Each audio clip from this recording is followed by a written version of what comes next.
Okay, Dan, welcome. Hello. Reading your manifesto, first thing to note is it's very short and the focus seems to be on careers. Well, obviously that's important, but what are you thinking as regards to other things? Well, yes, my manifesto is in keeping with the word length, so I'll be adding a longer version up midweek this week for people who are interested. But in terms of other areas other than careers, well, the fact I don't equate careers with certain areas. So, like, to get your degree, you need to have things in place that can help you get through the process of doing a 3-year course in any humanities degree. So, for example, making things like lecture times, making them at better times of the day, making sure that lectures don't block up so that you're in college 1 day a week or only 2 days a week. I think that's something we really need to work on. But then at the end of the day, a lot of the time, it all ends up coming back to careers. A lot of people are at university because they have a career in mind, and most people are here because they want a job at the end of it. So by making the university experience as easy as possible, by making it as pleasant and as fun as possible, we're all, at the end of the day, we're all working towards a career, which is why I've chosen to deal with careers as my main focus of my manifesto. Okay, other than your work with the Lion, have you done anything for the career service as it stands? I mean, obviously some of the other candidates have done stuff for it in other roles on the union or as a programmer. Well, as I can't talk about the Lion, what I would have said is that we published a front page story about how the career service needed to be reformed, which led to some really major changes. So, but obviously I can't talk about that apparently, but just again, I'd like to draw back to the fact that anything you can do to improve the academic and student experience often helps people get careers. So, like, organising training, again that was with the Lion, but whatever, organising training for people that gives them CV building things they can put on their CV so they can say, I did that, and relevant things that people are actually interested in.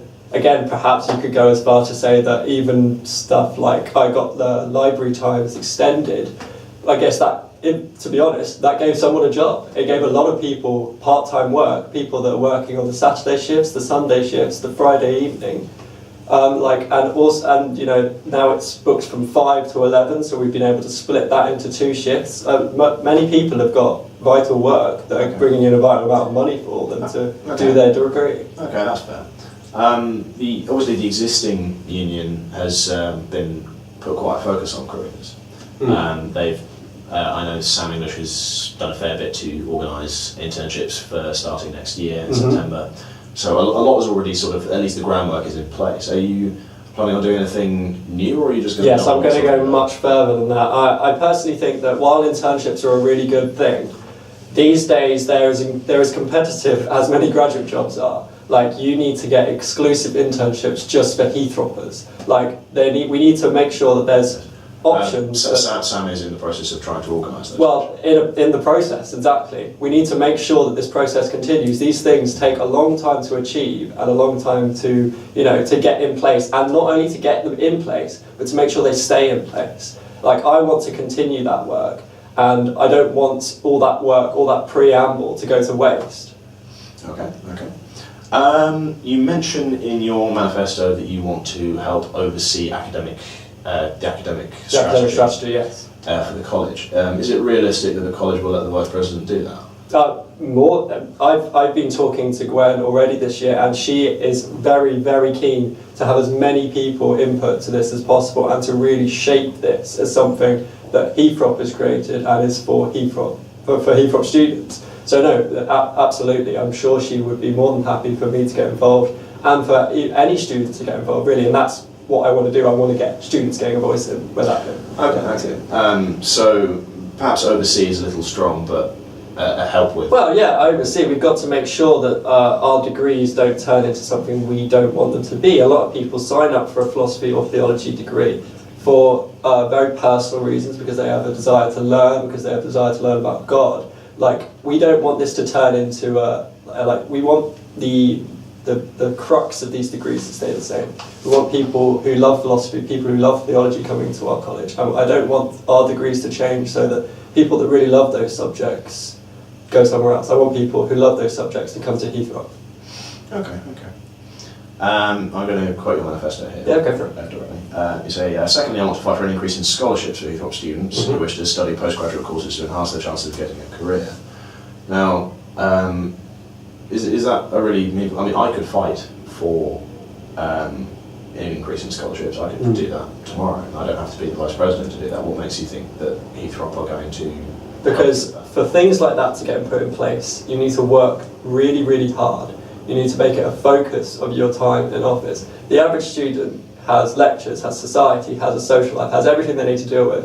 I'm going to put a 9-to-5 job into getting these scholarships. I think they're by far one of the most important things that I can achieve in my year. They're going to give people work, they're going to have people going out of Heythrop, especially in teacher training, when so many people hear about our college from their philosophy teachers, from their religious studies teachers. There's going to be teachers out there who are thanking Heythrop for their job, and I want them to come back and to recommend us. Okay. But in terms of actually getting it done, what I'll be able to do, which others won't be able to do, is that I've already researched it. I've already had talks where I've heard about sort of money that's sort of lying around for certain things. I've been offered some things in the past which I've turned down because I don't think that they're good for students. I want something really secure, and that's what I'm going to work for. Well, do you think that Heythrop will really consider diverting resources away from the university into offering postgraduate training this for is other places? Yeah, again, this is the issue, and I completely agree with you. It's not going to be an easy thing to achieve, but I think that if we come to them with the right, the thing about Heythrop that I've always found is that they're always willing to listen to you if you've got a good idea, and they're always willing to listen to those ideas and willing to give them a chance. And I think we can argue for it, and I think we can achieve it. I'm not going to say it's easy because it's not, but if it is achieved, and I think it is achievable, it will be so beneficial for students. Okay. Another thing you mentioned is that you want to restructure the union with a focus on teamwork. Yeah. Can you expand a little on that? To just basically, my thing is that I completely support the idea of having an officer for this, an officer for that.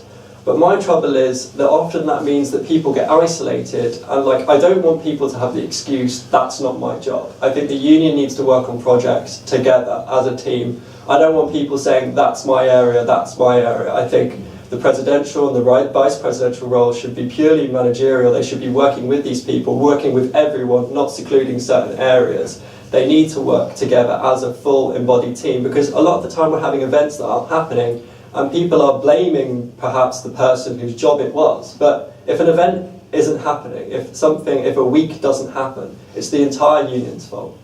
Okay, well, if you consider then teaming up, obviously that would eliminate some of the disadvantages there, but then aren't you also decreasing accountability and individual responsibility? Because I mean, part of the point of having the individual role surely is that then if something doesn't happen, or if something isn't done properly, then we can then look to the person who's elected and say, my concern is not worrying about how people should be punished. My concern is worrying about how getting these events to happen. We can worry about accountability when something fails, but my intent is for things not to fail. But isn't that just going to hide weak candidates? You're not going to get the best team. I think that on the whole, we very rarely get weak candidates, and if there is someone who's not pulling their weight, then that can be dealt with internally. However, again, I don't think we should worry about if events are happening, if people are having a great experience at Heythrop, then we've got nothing to worry. You mentioned earlier on that question you're not about punishing people, and you say that also. Well, I'm not about talking about how best to punish people. I'm about talking about how to make sure that I don't need. You don't want to focus on punitive measures, no. And you also mentioned that in relation to attendance at lectures, and so you don't want that. Good transition. To be to be the focus. But you are saying that you want to incorporate other methods of ensuring that attendance is increased. Yeah, I want people to want to go to lectures. I think that's a really important thing about being at university is, enjoying your lectures. And I think at the moment we're getting a bit of back and forth where one group's blaming the other group for not turning up, and the group that's not turning up is blaming the other group for not being good enough. And I love the lectures at Heythrop, but I can understand where a lot of students are coming from, especially with things like lecture blocks, which I'm happy to say I haven't had an issue with this year, but last year I was having 3 lectures in a row, And I just don't think that's conducive to a good learning environment. We need to get people passionate about going to lectures and passionate about learning. Well, how would you suggest doing To that? get them right from the get-go, from the next year's freshers, we need to really stress the importance of lectures in relation to what marks you're going to get, the importance to lectures in terms of just meeting new people. Like a lot of my good friends, I met them first time at lectures, like and sitting next to them, things like that. There's so much to lectures other than the learning that we really need to focus on, and we need to get people passionate about them again. Okay. Yeah. You mentioned one of your things, Vice President, that you had a fair focus on was doing a union newsletter for accountability on your behalf. Yep. I'm assuming. Well, isn't there already a blog in place? Yes. Does anyone actually read that? I don't think they do, and I think that the best way to get people to read something is to have it and be able to pick it up, be able to look at it for 2 seconds, be able to put it back down and get on with your life. Well, aren't you just trying to take the best bit of the line with you? My plan is to use the newsletter more for advertising, but I have mentioned before that I don't think it's fair that people are reading about what's going on in college in the line, and I'd rather they hear about it from the union, hear about it from people that got a direct involvement, but there shouldn't be too much of a competition. But then, competition drives the market. Different focuses, perhaps? Yeah, different focuses, absolutely. Okay. I'm not going to research you, don't worry. Okay. Well, your as I said before, your main focus seems to be careers, and there's a lot of other issues that some other candidates have picked up on that you haven't really mentioned. So stuff like disabled access. You haven't mentioned much about events, student services, facilities, all these other things that are the focus. I've chosen not to mention those things because I think that they just come with the job. I don't think I need to say I'm going to do events or I'm going to do... Disabled access is the law. I still don't understand why we have so much trouble and why we need to go out and say we're going to improve disabled access. That should just be part of the job. And I'm also reluctant to sort of throw my hat in on issues that I haven't fully researched. And I think that I've had a look into disabled access, and there are a lot of options available to us, but it's taken a while to look into the real details of it. I've had discussions with Nori, who's a female welfare officer this year, and she's got a really good knowledge of that sort of area.